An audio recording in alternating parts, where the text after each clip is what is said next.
बिस्मिल्लाहिर्रहमानिर्रहीम। अस्सलाम वालेकुम नाज़रीन, आप यूट्यूब चैनल देख रहे हैं। मैं इमरान खान हूँ। हुकूमत ने अजीबोगरीब ख्वाब देखना शुरू कर दिए हैं। डोनाल्ड ट्रंप ने एक शुक्रिया अदा किया पाकिस्तान का और ये कहा कि दहशतगर्द पकड़ के पाकिस्तान ने अमेरिका के हवाले किया है और CIA ने पिन पॉइंट किया था।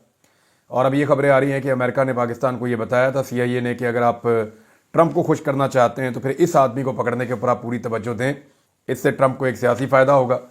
और फिर वो बंदा पकड़ के पाकिस्तान की इंटेलिजेंस एजेंसीज़ ने पाकिस्तान के अंदर से अमेरिका के हवाले कर दिया। इससे पहले भी पाकिस्तान ने बहुत सारे बंदे पकड़ के अमेरिका के हवाले किए हैं। ख्वाजा आसिफ इसको एक नॉर्मल बात कह रहे हैं। वो कह रहे हैं जी हम इतनी दहशतगर्दी के साथ लड़ रहे हैं तो एक दहशतगर्द पकड़ के अमेरिका को दे दिया तो इससे क्या हो गया। हालांकि इससे पहले ये पॉलिटिकल पार्टीज़ बार बार ये जोर देती रहीं और बार बार ये बात उठाती रहीं कि अमेरिका को बंदे पकड़ पकड़ के देना जो है वो मुशर्रफ साहब की गलत पॉलिसी थी। बहरहाल अब इरफान सिद्दीकी साहब जो हैं वो एक के बाद एक ख्वाब देख रहे हैं, क्योंकि हुकूमत है तो नवाज शरीफ और शहबाज शरीफ को उम्मीद लग गई है कि शायद उन्हें अमेरिका की गोद में बैठने का मौका मिल जाए। तो जो स्टेटमेंट है इरफान सिद्दीकी साहब का वो ये है कि अमेरिका जल्दी में अफगानिस्तान में लातादाद असला छोड़ गया था और वो असला दहशतगर्दी में हमारे खिलाफ भी इस्तेमाल हो रहा है। अब अमेरिका और पाकिस्तान को मिलकर अफगानिस्तान से असलहा निकालना चाहिए। देखिए, एक तो इनको फॉरेन पॉलिसी का पता ही नहीं है। अफगानिस्तान के अंदर दुनिया के कितने सारे मुल्कों की फौज आई थी, पूरा नेटो यहाँ पे आया था। यहाँ पे ट्रिलियंस ऑफ डॉलर जो हैं वो खर्च किए अमेरिकन ने और यूरोपीय ममालिक ने, लेकिन उसके बावजूद वो अफगानिस्तान के लोगों को शिकस्त नहीं दे सके और फिर यहाँ से उजलत में ये सारा मलबा छोड़ के भागे हैं। अब अफगानिस्तान जो है वो एक आज़ाद मुल्क है, खुद मुख्तार मुल्क है। आप उसके साथ बातचीत कर सकते हैं, आप उसको ये कह सकते हैं कि आप वेपनाइजेशन कम करें, आप ये कह सकते हैं कि दहशतगर्दी को कंट्रोल करने में आप हमारी मदद करें। आप ये फैसला नहीं कर सकते कि वो अपने मुल्क के अंदर क्या करेंगे और क्या नहीं करेंगे, या उनके मुल्क में या उनकी सोसाइटी में वेपनाइजेशन होगी या नहीं होगी, या वो जो पश्तून है वो हथियारों के साथ रहेंगे या नहीं रहेंगे। यहाँ पाकिस्तान के अंदर बेशुमार जगह मैं आपको ऐसी बता देता हूँ जहाँ पे हथियार बनते भी और बिकते भी हैं। लाहौर में ऐसी जगह हैं जहाँ पे इलीगल वेपन्स बेचे जाते हैं। लोगों ने अपने गोदाम बनाए हुए हैं, वहाँ पे वो हथियार छुपा कर रखते हैं। जब किसी को वेपन चाहिए हो तो लोग जाके वहाँ से हथियार खरीद लेते हैं। जितने दुश्मनदार लोग हैं उनके पास सारे लीगल वेपन्स तो नहीं होते ना, इलीगल वेपन्स होते हैं। तो यहाँ पे आप शेखुपुरा चले जाएं तो आपको दुनिया का हर तरह का वेपन मिल जाएगा। आप गुजरात चले जाएं तो दुनिया का कौन सा हथियार है जो आपको वहाँ पे नहीं मिलेगा। तो हथियार यहाँ पे भी हैं और बेशुमार है, और उनमें एक बड़ी तादाद जो है वो इलीगल वेपन्स की है। तो अफगानिस्तान जो है वो एक वेपनाइज्ड सोसाइटी है। वहाँ पे लोग हथियार अपने पास रखते हैं, जैसा कि अमेरिका में लोग हथियार अपने पास रखते हैं, जैसा कि पाकिस्तान में लोग हथियार अपने पास रखते हैं। अब अफगानिस्तान से पाकिस्तान और अमेरिका मिलकर असला निकाले, ये सिर्फ अमेरिका के साथ अपने आप को रीअलाइन करने की एक कोशिश है। देखें, इरफान सिद्दीकी साहब या जो मौजूदा हुकूमत की एस्टेब्लिशमेंट है वो अच्छी तरह जानते हैं कि जब भी अमेरिका इस खित्ते में अंगेज होता है, चाहे वो ईरान के साथ जंग कर ले, चाहे वो चाइना के साथ जंग कर ले, चाहे अमेरिका अफगानिस्तान के साथ जंग कर ले, चाहे अमेरिका यहाँ इस खित्ते में किसी और मुल्क के साथ जंग कर ले, तो उसमें फ़ायदा पाकिस्तान का होता है, क्योंकि पाकिस्तान जो है वो दिफाई नुक्ता नज़र से अमेरिका के लिए इंपॉर्टेंट हो जाता है। अब वो ये चाहते हैं कि यहाँ पे कोई एडवेंचर शुरू किया जाए। ईरान के साथ एडवेंचर वो करना नहीं चाहते, तो पाकिस्तान की ख्वाहिश है कि अफगानिस्तान के साथ अमेरिका एक नया एडवेंचर शुरू करे जिसमें पाकिस्तान की जो दिफाई रेलिवेंस है या पाकिस्तान की जो फोर्सेज हैं उसकी रेलिवेंस एक दफ़ा बढ़ जाए, और वो रेलिवेंस बढ़ने का फ़ायदा जो है वो पाकिस्तान का मौजूदा रजीम उठाए। तो मामला नादरीन सिंपल है और मामला इतना सा है। लेकिन खबर इसके साथ एक और भी जुड़ी है। ये 18 न्यूज़ है, वहाँ पे ये खबर छपी हुई है। खबर आप देखें तो आपको हैरत होगी कि अभी तो ट्रंप पाकिस्तान की तारीफ कर रहे थे। अब ये खबर छपी है 6 मार्च 2025 को, यानी आज के दिन में छपी हुई है, और ये एक पेपर है 18news.com, वहाँ पे ये खबर छपी है। खबर क्या कहती है कि आफ्टर थैंकिंग इस्लामाबाद, ट्रंप में issue travel ban barring Pakistanis from entering United States. वो ये कह रहे हैं कि पाकिस्तान का या इस्लामाबाद का शुक्रिया अदा करने के बाद ट्रंप मुमकिना तौर पे पाकिस्तानियों के अमेरिका में दाखिले पर पाबंदी लगा सकता है। अब ये पाबंदी क्यों लगा सकता है? وہ یہ کہہ رہے ہیں کہ یہ جو نیا بین لگانے جا رہا ہے ٹرمپ یا لگائے گا ٹرمپ ممکنہ طور پہ، یہ افغانستانیوں پہ اور پاکستانیوں پہ لگایا جائے گا کہ یہ دونوں ملکوں کے لوگ جو ہیں وہ امریکہ میں داخل نہیں ہو سکتے، کیونکہ یہاں پہ کچھ ممالک ہیں ان کے حوالے سے امریکہ میں ایک ریویو کی پالیسی چل رہی ہے نیشنل سیکیورٹی کو لے کر، اور پاکستان کے اندر جو ہے وہ دہشت گردی کے واقعات کیونکہ لگاتار بڑھ رہے ہیں تو پاکستان ان ممالک میں شامل ہو گیا جہاں پہ دہشت گردی زیادہ ہوئی ہے۔ اس کو ذرا آپ ایک سیکنڈ کے لیے رکے نا یہاں پہ کہ امریکہ کیا پاکستانیوں پہ واقعی ٹریول بین لگا دے گا اور وہ یہ کہے گا پاکستانی یہاں داخل نہ ہو کیونکہ پاکستان میں دہشت گردی بہت ہے؟ آپ جو میں نے پچھلے ویلاگ میں امتیاز گل صاحب کا ٹویٹ آپ کو پڑھ کے سنایا تھا اس پہ غور کیجئے۔ انہوں نے کہا تھا کہ امریکہ نے پاکستان کا شکریہ ادا کیا ایک ایسی وجہ سے جو غلط ہے کہ پاکستان کے اندر دہشت گرد موجود ہے، اور افغانستان تو لگاتار یہ بات کر رہا ہے۔ ذبیح اللہ مجاہد نے یہ سٹیٹمنٹ دیا، انہوں نے پاکستان کے اوپر یہ الزام لگایا کہ یہاں پہ پاکستان میں داعش کے اڈے موجود ہیں اور داعش کو یہاں فیسیلیٹیٹ کیا گیا ہے، اور اس لیے یہ بندہ پاکستان میں تھا، جب امریکہ نے مانگا تو پاکستان نے پکڑ کے امریکہ کے حوالے کر دیا۔ بہرحال امریکہ نے اس کو وہاں پہ عدالت میں پیش کر دیا ہے، اور مبینہ طور پہ جو خبریں آ رہی ہیں اس میں کچھ اعتراف بھی اس نے کیا ہے کہ ٹھیک ہے میں اس کے اندر شامل تھا اور میں دو لوگوں کو جانتا بھی ہوں، تو وہ کچھ انویسٹیگیشنز وہاں پہ امریکہ میں شروع ہوئی ہیں۔ اچھا، اب امریکہ پاکستانیوں پہ پابندی لگاتے ہوئے ایک نقطہ یہ بھی رکھ سکتا ہے، اگر لگی تو ایک نقطہ وہ یہ بھی رکھ سکتا ہے کہ جناب پاکستان کے اندر دہشت گردی بڑھی ہے، تو اس کے حوالے سے میرے پاس جو خبر ہے وہ میں آپ کے سامنے رکھ دیتا ہوں۔ یہ گلوبل ٹیررزم انڈیکس ایک ہوتا ہے جو جاری کیا جاتا ہے ہر کچھ عرصے کے بعد، اور گلوبل ٹیررزم انڈیکس 2025 میں پاکستان دوسرے نمبر پر پہنچ گیا ہے، جبکہ گزشتہ سال کے دوران دہشت گرد حملوں میں ہلاکتوں کی تعداد 45% اضافے کے ساتھ 1081 ہو گئی ہے۔ اچھا جناب، اب institute for economic and peace کی جانب سے شائع کردہ گلوبل ٹیررزم انڈیکس 2025 میں گزشتہ 17 برسوں کے دوران دہشت گردی کے اہم رجحانات اور نمونوں کا پورا جائزہ لیا گیا پوری دنیا کے اندر۔ دنیا کے 163 ممالک ان کی درجہ بندی کی گئی ہے، اور اس میں اب یہ پتہ چلا ہے کہ پاکستان میں دہشت گردی کے واقعات میں لگاتار اضافہ ہوتا چلا جا رہا ہے۔ گزشتہ 3 سالوں میں جب سے عمران خان صاحب کی حکومت ختم ہوئی ہے، دہشت گردی کے واقعات بہت تیزی سے بڑھے ہیں۔ 163 ممالک کی فہرست میں پاکستان پوری دنیا میں دہشت گردی کے اعتبار سے دوسرے نمبر پہ پہنچ گیا ہے۔ اس سے پہلے پاکستان جو ہے وہ 9ویں نمبر پہ تھا، لیکن پھر جب عمران خان صاحب کی حکومت گرائی گئی اور اس کے بعد جس طرح دہشت گرد پاکستان میں داخل ہوئے، اس کے نتیجے میں اب پاکستان جو ہے پوری دنیا میں جو دہشت گردی ہے اس میں دوسرے نمبر پہ آ گیا ہے۔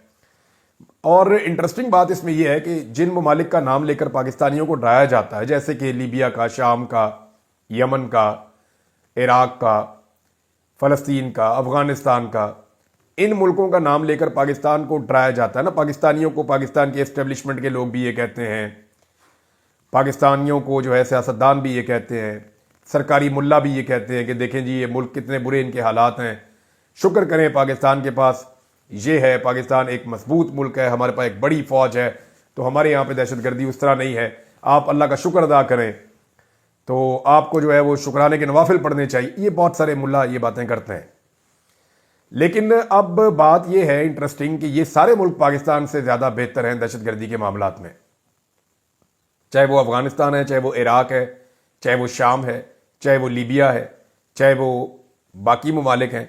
ان تمام ممالک میں دہشت گردی پاکستان کی نسبت کم ہے۔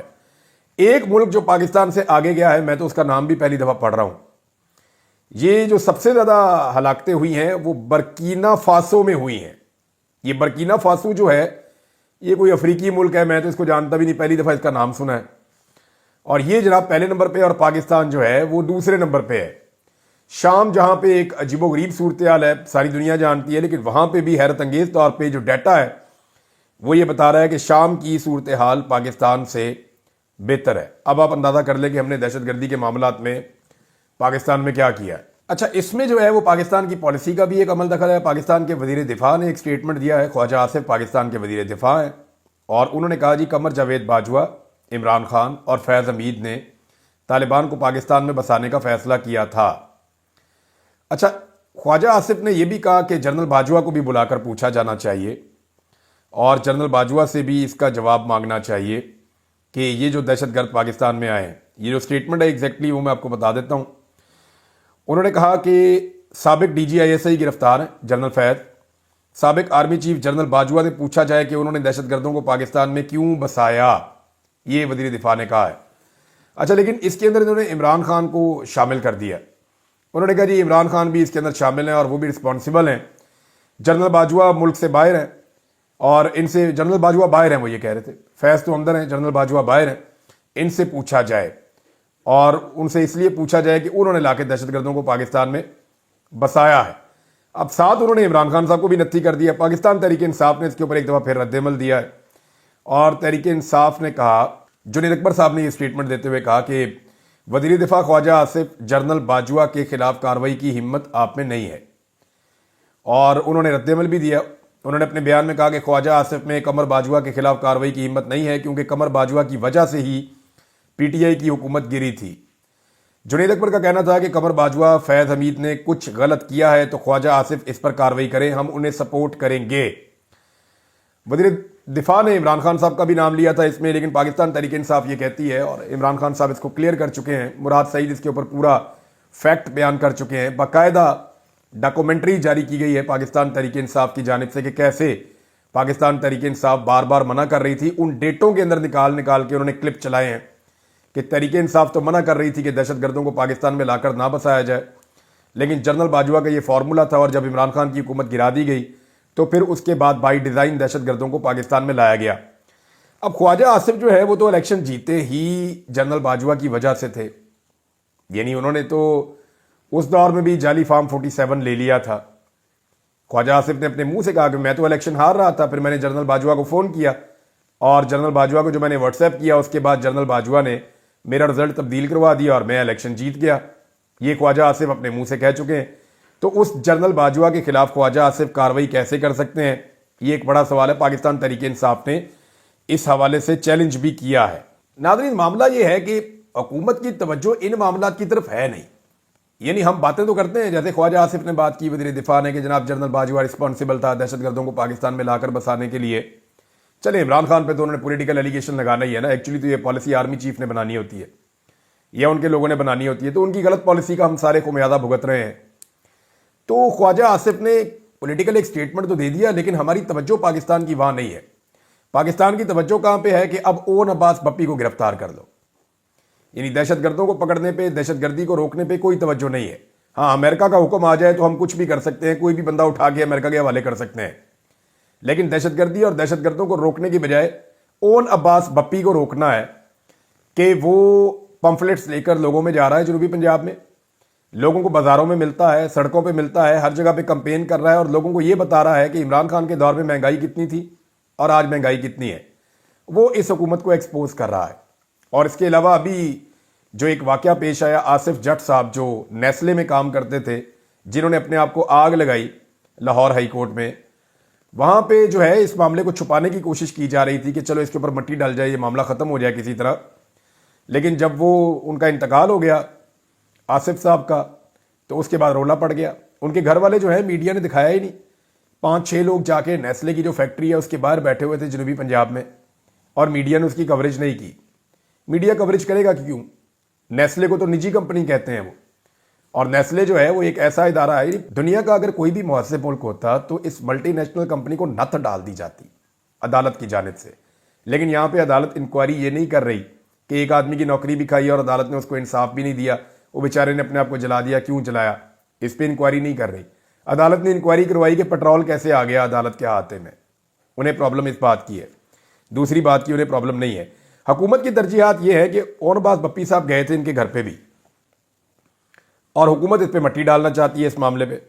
तो अब ओन अब्बास बप्पी साहब को उनके घर से गिरफ्तार कर लिया गया कि ये मुहिम चलाते हैं महंगाई के खिलाफ, हुकूमत के खिलाफ कंपेन करते हैं, लोगों को मोटिवेट करते हैं और लोगों के अंदर अवेयरनेस देने की कोशिश करते हैं। तो सेनेटर ओन अब्बास बप्पी को उनके घर से गिरफ्तार किया गया। पहली जो इतला आई वो ये आई कि इंटेलिजेंस एजेंसियों ने उनको उठाया, ये उमर अयूब साहब ने क्लेम किया, और उसके बाद पता चला कि जनाब पुलिस और सादा कपड़ों में अफराद आए थे انہوں نے توڑ پھوڑ کی اور اون عباس بپی کو صبح کے وقت زبردستی گرفتار کر کے لے گئے۔ اب جناب بعد میں سینٹ کے اندر یہ بتایا گیا کہ جناب ان کے اوپر کوئی ایف آئی آر ہے اللیگل شکار کھیلنے کی، یعنی یہ ایک بڑی Bhondi C F I R ہے۔ اللیگل شکار اگر کوئی کھیلتا ہے تو اس کو موقع پہ پکڑا جاتا ہے یا اس کو جرمانہ کیا جاتا ہے یا اس کے خلاف قانونی کارروائی کی جاتی ہے۔ ایسے گھر کے اندر گھس کے اتنا سخت ریڈ کرنا، یہ محکمہ وائلڈ لائف والے تو ایسے نہیں کرتے کہ جا کے گھر میں توڑ پھوڑ کر دی، بندہ پکڑنے کے لیے زور لگا دیا، یہ کر دیا وہ کر دیا۔ ایسا تو ہم نے کبھی زندگی میں سنا ہی نہیں، نہ کبھی زندگی میں ایسا دیکھا، لیکن یہاں ہم دیکھ رہے ہیں جو ہو رہا ہے۔ تو حکومت کی جو ترجیحات ہیں وہ ان چیزوں کی طرف ہے۔ حکومت کی ترجیحات ہے کہ جناب عمران خان کی ملاقات نہیں ہونے دینی۔ عمر ایوب صاحب نے آج پھر ٹویٹ کر کے بتایا کہ ہم لوگ عمران خان سے ملاقات کے لیے گئے لیکن عمران خان صاحب سے ہماری ملاقات نہیں ہونے دی گئی، اور وہ یہ بھی کہہ رہے ہیں کہ جو کورٹ آرڈرز ہیں ان کے باوجود، یعنی عدالتی احکامات کے باوجود، جو جیل کے سپرنٹینڈنٹ ہیں اڈیالہ جیل کے، انہوں نے ہمیں اجازت نہیں دی کہ ہم سابق وزیر اعظم عمران خان صاحب سے ملاقات کر سکیں۔ اور ساتھ انہوں نے یہ بھی کہا کہ انٹیلیجنس ایجنسی کا ایک کرنل جو ہے وہ کنٹرول کر رہا ہے اڈیالہ جیل کو، اور وہ کنٹمپٹ آف کورٹ کر رہا ہے، یعنی اس کی ایما کے اوپر ہو رہی ہے۔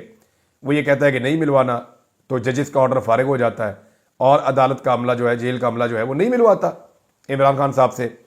تو یہاں جو لوگ ملاقات کرنے گئے تھے وہ بیچارے مایوس واپس آئے۔ حالانکہ ابھی میں اسلام آباد ہائی کورٹ کے جج صاحب کا وہ سٹیٹمنٹ بھی پڑھ رہا تھا، جس میں انہوں نے کہا تھا، جب وہاں پہ فیصل فرید صاحب، انہوں نے جب کورٹ میں یہ کہا کہ یہ سپرنٹینڈنٹ جیل کو آپ آرڈر دیں جج صاحب کہ یہ عدالتی احکامات کی پابندی کرے، تو جج صاحب نے کہا جی ان کی جرت ہے کہ یہ پابندی نہ کریں یا عدالتی احکامات کو نہ مانیں۔ تو جناب یہ دیکھیں ایک دفعہ پھر نہیں مانے عدالتی احکامات۔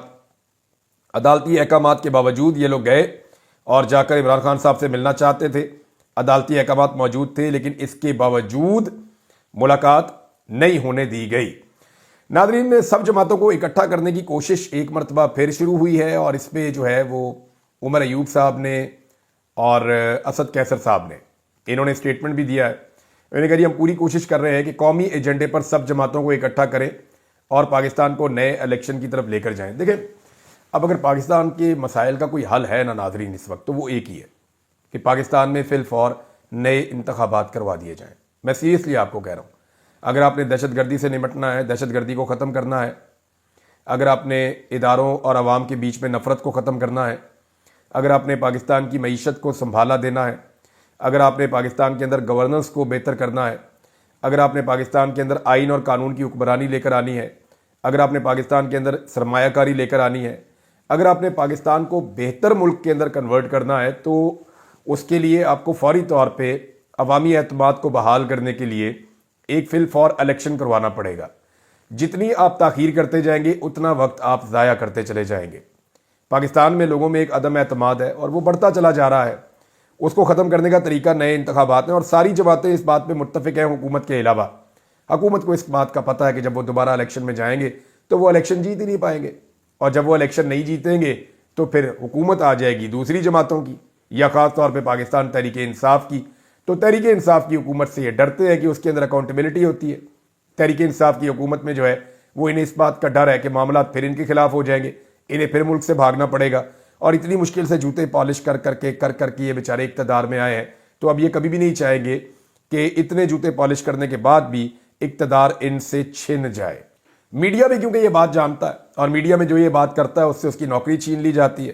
مثال کے طور پہ میں نے آپ کو بتایا نا 25-30 کے قریب ایسے صحافی ہیں جو نام پر صحافی ہیں، جن سے ان کی نوکریاں چھین لی گئی ہیں اور سب کو بے روزگار کر دیا گیا ہے۔ ایک بڑے نامور صحافی کو شہید بھی کر دیا گیا ہے، ارشد شریف کو۔ لیکن آپ ڈٹائی کا اندازہ کیجئے کہ انفارمیشن منسٹر نے کیا کہا۔ انہوں نے کہا جی یہ تو اپنی وجوہات ہیں اینکرز کی یا چینلز کی، نہ حکومت کوئی دباؤ ڈال رہی ہے، نہ ریاست کوئی دباؤ ڈال رہی ہے، نہ کوئی ریاستی ادارہ کوئی دباؤ ڈال رہا ہے، یہ جو بھی ہو رہا ہے یہ خود ہی ہو رہا ہے، چینلز خود ہی بندے نکالی جا رہے ہیں۔ تو اتنے پاپولر فیسز جن کی وجہ سے چینلز پہچانے جاتے ہیں، کیا چینلز ان کو نکال سکتے ہیں؟ تو میری نظر میں ایسا نہیں ہو سکتا، چینلز ان کو نہیں نکال سکتے۔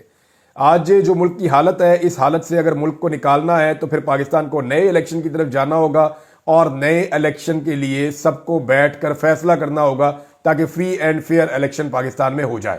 ناظرین، ایک اور عجیب و غریب خبر میں آپ کو بتاتا ہوں۔ یہ جو نئے ججز ٹرانسفر کر کے لائے جا رہے ہیں نا، جیسا کہ اسلام آباد ہائی کورٹ کے لیے ایک چیف جسٹس کو لایا گیا، تو جناب اب پتہ چلا ہے کہ जजेस तबादले के बाद ट्रांसफर होकर साथ आने वाले स्टाफ की जानिब से रिश्वत वसूली की शिकायत सामने आ गई। पता चला जी केसेस लगाने के लिए और चीजें फिक्स करने के लिए जो जजेस ट्रांसफर होकर आए हैं उनका अमला रिश्वत वसूल कर रहा है। और इस मामले पे जस्टिस बाबर सत्तार की हदायत पर उनके सेक्रेटरी ने रजिस्ट्रार को खत लिख दिया है। रजिस्ट्रार ऑफिस 2 हफ्ते की फुटेज निकाल कर देख सकता है कि स्टाफ मुतालबा करके रकम ले रहा है। अंदाजा कीजिए आप नाजरीन किस तरह के जजेस और किस तरह का स्टाफ जो है वो इस्लामाबाद हाई कोर्ट में पहुंचाया गया ताकि अपनी मर्जी के फैसले करवाए जा सके। मुझे अच्छी तरह याद है, मेरे एक दोस्त ने, उन्होंने मुझे बताया था, उन्होंने कहा था हमें 2-3 तरह के लोग इमरान साहब सूट करते हैं। मैंने कहा जी बताया। उन्होंने कहा जी एक तो हमें करप्ट लोग सूट करते हैं कि वो करप्शन करते रहते हैं और जब हम उन्हें कोई काम कहते हैं तो वो आंखें बंद करके हमारा काम कर देते हैं। दूसरा हमें नालायक लोग सूट करते हैं कि वो उस ओहदे के लायक ही नहीं होते जिस पे हम उन्हें बिठा देते हैं और उसके बाद वो इसी डर से कि हमें इस ओहदे से ना हटा दिया जाए जो हम उन्हें काम कहते हैं वो करते रहते हैं। फिर इस तरह उन्होंने मुझे 4-5 किस्में बताई थी कि जो लोग उन्हें बहुत पसंद आते हैं या एस्टेब्लिशमेंट को ऐसा लगता है कि ये लोग बहुत काम के हैं, तो इसी तरह के लोगों को लाकर बिठाया गया और पूरा का पूरा सिस्टम जो है वो बर्बाद कर दिया गया है। सिस्टम की हालत ये हो गई है कि आपका फास्ट बॉलर जो है हारिस रऊफ, वो पार्लियामेंट में पहुंच गया ख्वाजा आसिफ से मुबैना तौर पे मुलाकात के लिए और कैमरे को देखकर थोड़ा ठटक गया, परेशान हो गया। अब आप अंदाज़ा कीजिए कि क्रिकेटर्स को क्रिकेट खेलने के लिए भी वही रास्ता अपनाना पड़ता है जो मरियम नवाज को बहुत अच्छे तरीके से आता है। अंदाज़ा कीजिए आप। अब तक के लिए इतने, अपना ख्याल रखिएगा, अपने इस चैनल का भी। अल्लाह हाफ़िज़।